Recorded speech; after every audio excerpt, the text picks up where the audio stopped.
खरंच ब्लड प्रेशरमुळे ताठरता कमी होते का? की हा फक्त एक गैरसमज आहे? विज्ञान याबाबत नेमकं काय सांगतं हे आज आपण सविस्तर आणि सोप्या भाषेत समजून घेणार आहोत. त्यामुळे ही व्हिडिओ शेवटपर्यंत नक्की बघा. ही व्हिडिओ नक्कीच तुमच्या फायद्याची ठरेल.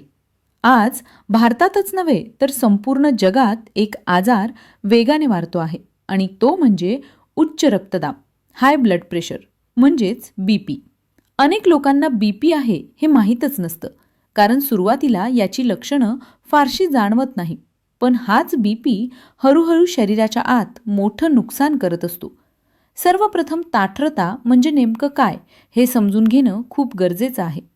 ताठरता ही फक्त मनाची किंवा इच्छेची गोष्ट नसून ती पूर्णपणे शरीरातील रक्तप्रवाह, नर्व्ह सिस्टीम, हार्मोन्स आणि मानसिक स्थिती यावर अवलंबून असते. जेव्हा पुरुष उत्तेजित होतो तेव्हा मेंदूपासून सिग्नल जातात. त्या सिग्नलमुळे लिंगातील रक्तवाहिन्या रुंदावतात आणि त्या भागात मोठ्या प्रमाणात रक्त साठतं. हाच रक्तप्रवाह योग्य पद्धतीने झाला तरच पूर्ण ताठरता निर्माण होते. म्हणजेच ताठरतेचा थेट संबंध रक्तवाहिन्यांशी आहे. आता इथेच बीपीची एंट्री होते.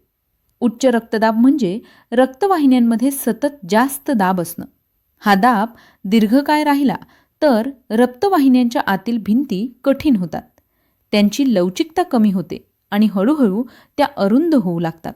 विज्ञानात याला ॲथेरोस्क्लेरोसिस असं म्हणतात. जेव्हा हृदय, मेंदू किंवा पायांच्या रक्तवाहिन्यांवर याचा परिणाम होतो तेव्हा आपण हार्ट अटॅक, स्ट्रोक याबद्दल ऐकतो. पण ह्याच रक्तवाहिन्या लिंगामध्येही असतात आणि त्या आकाराने खूपच बारीक असतात. त्यामुळे बीपीचा पहिला आणि सर्वात लवकर होणारा परिणाम अनेकदा ताठरतेवर दिसून येतो. संशोधन काय सांगतं तर उच्च बीपी असलेल्या पुरुषांमध्ये इरेक्टाईल डिस्फंक्शन म्हणजेच ताठरतेची समस्या सामान्य पुरुषांपेक्षा जास्त प्रमाणात आढळते. काही अभ्यासांनुसार बीपी असलेल्या जवळपास 50 ते 60% पुरुषांना आयुष्यात कधी ना कधी ताठरतेची अडचण जाणवते. याचं कारण साधं आहे, रक्तपुरवठा नीट होत नाही. मेंदू सिग्नल देतो, इच्छा असते पण शरीर प्रतिसाद देत नाही आणि इथूनच मानसिक ताण वाढायला सुरुवात होते. पण इथे एक महत्त्वाची गोष्ट लक्षात घ्यावी लागेल. फक्त बीपीमुळेच ताठरता कमी होते असं नाही. अनेक वेळा बीपीसाठी घेतली जाणारी औषधं देखील यासाठी जबाबदार असू शकतात. काही बीपीच्या गोळ्या, विशेषतः जुन्या प्रकारच्या बीटा ब्लॉकर्स किंवा डायुरेटिक्स यांचा दुष्परिणाम म्हणून ताठरतेची समस्या वाढू शकते. याचा अर्थ असा नाही की बीपीची औषधं घ्यायचीच नाहीत. उलट डॉक्टरांचा सल्ला न घेता औषधं बंद करणं खूप धोकादायक ठरू शकतं. पण जर अशा प्रकारची समस्या जाणवत असेल तर डॉक्टरांशी मोकळेपणाने बोलणं खूप गरजेचं आहे. आजकाल अशा अनेक आधुनिक औषधं उपलब्ध आहेत ज्यांचा ताठरतेवर फारसा परिणाम होत नाही. आता आपण मानसिक घटकांबद्दल बोलूया. बीपी असल्याचं कळल्यानंतर अनेक पुरुषांच्या मनात भीती निर्माण होते. माझं हृदय ठीक आहे का? माझं आयुष्य कमी होणार का? मी नॉर्मल राहू शकतो का?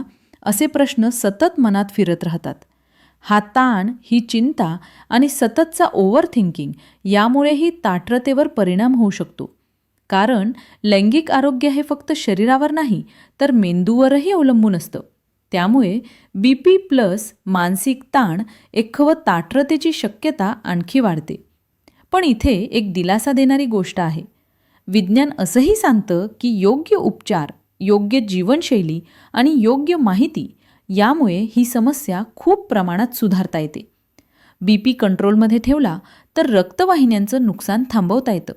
नियमित व्यायाम, वजन नियंत्रण, मीठ कमी खाणं, धूम्रपान आणि मद्यपान टाळणं या सगळ्या गोष्टी बीपीसाठी तर उपयुक्त आहेतच, पण ताठरतेसाठीही फायदेशीर आहेत. विशेषतः व्यायामामुळे रक्तप्रवाह सुधारतो, नर्व्ह सिस्टीम सक्रिय राहते आणि आत्मविश्वास वाढतो. आहाराचाही इथे मोठा रोल आहे. फळं, भाज्या, हिरव्या पालेभाज्या, ओमेगा 3 फॅटी ॲसिड असलेले पदार्थ, नट्स यांचा आहारात समावेश केल्याने रक्तवाहिन्या निरोगी राहतात. जास्त तेलकट, जंक फूड, जास्त साखर आणि जास्त मीठ हे बीपी आणि ताठरता दोन्हीसाठी घातक ठरतात.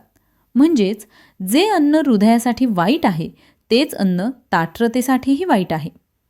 अनेक पुरुष एक मोठी चूक करतात. ताठरतेची समस्या आली की ते लगेच स्वतःवर दोष घेतात, आत्मविश्वास गमावतात किंवा इंटरनेटवर मिळेल ते उपाय वापरायला लागतात. पण हे उपाय अनेकदा चुकीचे, अप्रमाणित किंवा धोकादायकही असू शकतात. विज्ञान स्पष्ट सांगतं की ताठरतेची समस्या ही आजाराचं एक लक्षण असू शकते आणि विशेषतः BP सारख्या आजाराचं. त्यामुळे याकडे लाजेने नाही तर आरोग्याच्या दृष्टीने पाहणं खूप महत्त्वाचं आहे. आज डॉक्टर असंही सांगतात की काही वेळा ताठरतेची समस्या ही BP, डायबिटीस किंवा हृदयविकाराचं पहिलं इशारा चिन्ह असू शकते.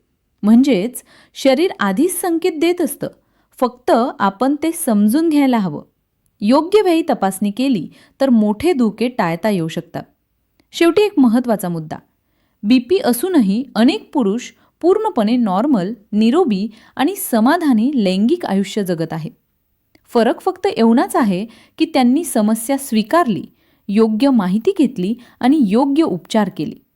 ताठरता ही पुरुषत्वाची कसोटी नाही आणि BP हा आयुष्य संपवणारा आजार नाही. योग्य काळजी घेतली तर दोन्ही गोष्टी कंट्रोलमध्ये ठेवता येतात.